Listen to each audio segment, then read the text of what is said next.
Biaya yang tadi itu nggak include dengan biaya kelahiran. Biaya kelahiran itu di luar biaya yang tadi. Biaya kelahiran itu sekitar satu anak aku aja sekitar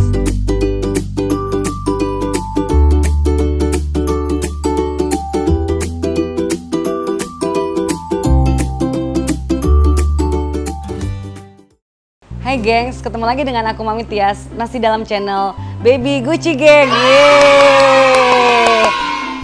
Karena banyak yang tanya-tanya aku tentang berapa biaya bayi tabung yang aku jalanin. Sekarang aku mau kasih tahu berapa biaya bayi tabungnya. Check this out.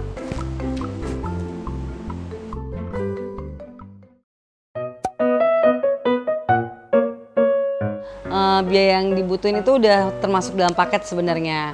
Jadi nggak ada biaya perintilan satu-satunya itu dari rumah sakitnya memang sudah dipaketin, tapi tidak berikut obat, maksudnya obat-obat kayak vitamin atau penguat gitu-gitu atau pengencer darah tuh enggak. Jadi range harganya itu per paket sekitar 40 sampai 60 jutaan. Tapi nggak semua rumah sakit, nggak setiap rumah sakit itu sama biayanya segituan. Oh no.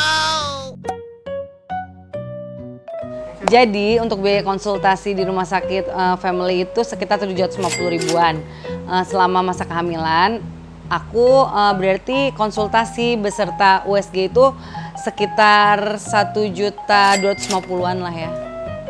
Di samping itu ada biaya-biaya lain seperti infus intralipid. Karena aku pernah gagal tadinya, infus intralipid itu harganya sekitar berapa ya? 1.500.000-an lah ya kalau nggak salah ya. Untuk cek kesehatan kita nggak ada cek kesehatan lagi, yang ada cek perkembangan janinnya ya. Seperti kalau aku kan karena janinnya lebih dari 2, ada 4 janin, jadi aku disarankan selain konsul ke dokter aku disarankan konsul ke dokter yang di Eka Hospital, ada namanya dokter ke ahli kehamilan beresiko tinggi atau disebut ahli feto maternal. Itu biayanya sekitar 2.250.000-an. Awalnya konsultasi itu disarankan setiap 2 minggu sekali karena aku berhasil dari program bayi tabung itu, jadi disarankan 2 minggu sekali. Kayaknya kalau kehamilan normal itu sekitar sebulan sekali ya. Kalau aku jadi lebih banyak dibanding kehamilan normal, setelah itu baru sebulan sekali kontrolnya. Kalau biaya penyuntikan itu kan udah dalam paket dan disuntik sendiri sama kita di rumah, jadi nggak ada biaya tambahan. Kalau Gonal 75 itu udah termasuk dalam paket, karena itu Gonal 75 itu adalah obat pembesaran telur ya. Jadi paket yang termasuk di dalam paket itu adalah obat suntiknya, OPU, sampai ET.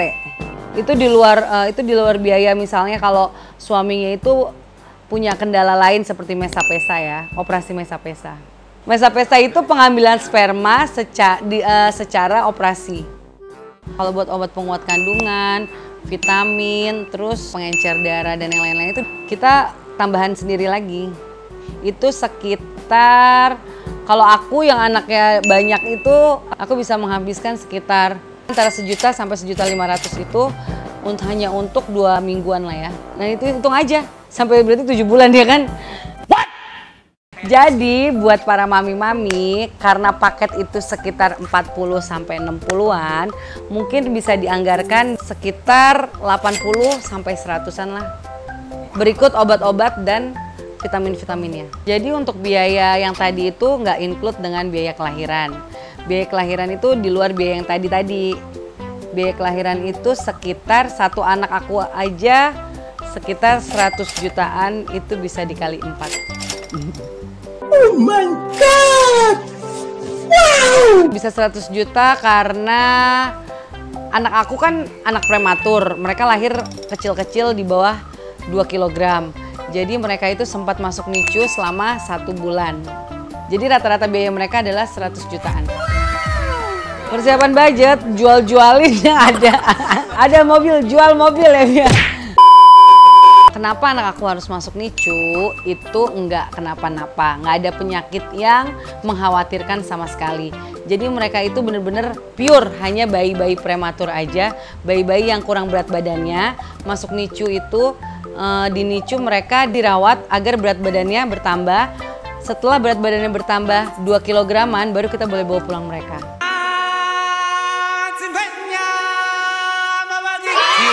Jadi yang tadi aku kasih tahu itu nggak semua rumah sakit sama.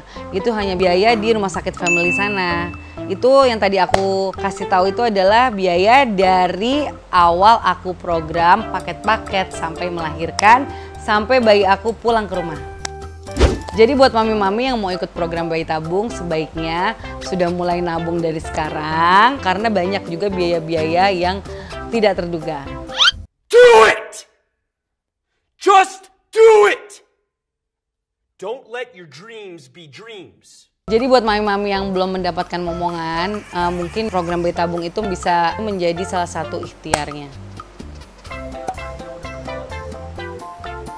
Awalnya yakin banget pasti berhasil gitu kan. Nah ternyata pas dapet hasilnya itu gak memuaskan. Bisa dikatakan belum berhasil, itu sedih banget tadinya ya kan. Tapi kesananya jadi lebih pasrah, lebih ikhlas ngejalaninnya sehingga bisa happy terus setiap harinya.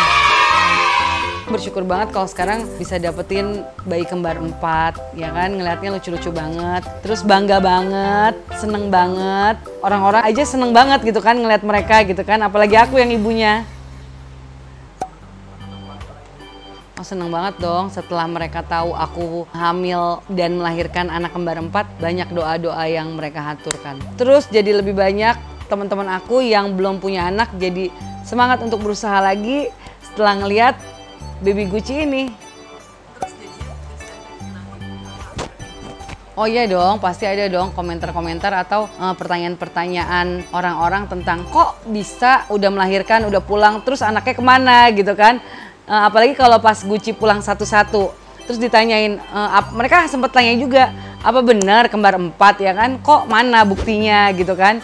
Buktinya mana, sedangkan aku aja pulang sendiri gitu kan setelah melahirkan. Setelah aku jelaskan di NICU, nah mereka mulai bertanya lagi, kenapa emang ada apa dengan baby Gucci? Apa Gucci sakit? Apa Gucci kenapa gitu kan? Setelah aku jelaskan kalau cuma karena berat badannya doang, mereka juga nggak percaya tadinya kenapa begitu lama ya kan? Sedangkan mereka nggak tahu kalau bikin tambah berat badan bayi itu agak lama, agak susah ya. Karena yang pertama mereka kecil banget, terus mereka punya lambung juga kecil.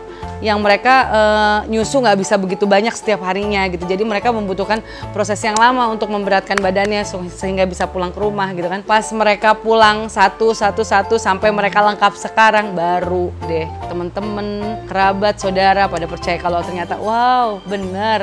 Ternyata memang dikaruniai 4 anak kembar gitu. Kalau tipsnya untuk menghadapi netizen julid dengan pertanyaan-pertanyaan, awalnya sih sedih ya.